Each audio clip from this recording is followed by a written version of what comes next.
Elle marchait au bras de son père, sur la jetée. Un bruit sec, 3 fois. Catherine s'effondre. Elle appelle son père. 2 heures plus tard, à l'hôpital, sa vie s'éteint. Un homme est arrêté. 1 heure après les faits. Juan Francisco López Sánchez. Son histoire est lourde. Expulsé 5 fois du territoire américain. 7 condamnations pour des crimes fédéraux. Il venait d'être libéré d'une prison de San Francisco 3 mois plus tôt. La ville est une ville sanctuaire. Une politique qui limite la coopération avec les services de l'immigration. Les autorités fédérales avaient demandé son maintien en détention.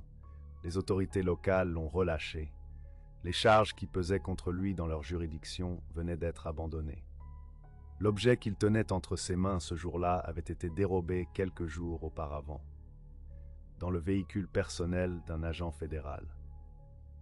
À la police, López Sánchez donne plusieurs versions. Il dit avoir trouvé le pistolet sur un banc, enroulé dans un t-shirt. Il dit avoir voulu viser des otaries pour s'amuser. Puis il affirme que le coup est parti tout seul, un accident. L'expertise balistique parlera. Le projectile a frappé le béton de la jetée. Il a ricoché. Sa course s'est poursuivie sur près de 30 mètres avant de toucher Catherine dans le dos. Le procès s'ouvre. La défense plaide le tir involontaire, un concours de circonstances tragiques. L'accusation soutient l'acte délibéré. Le jury rend son verdict.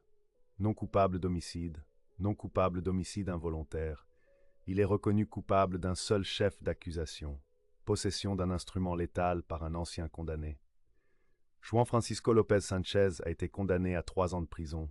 Il a purgé sa peine. Catherine Stein avait 32 ans.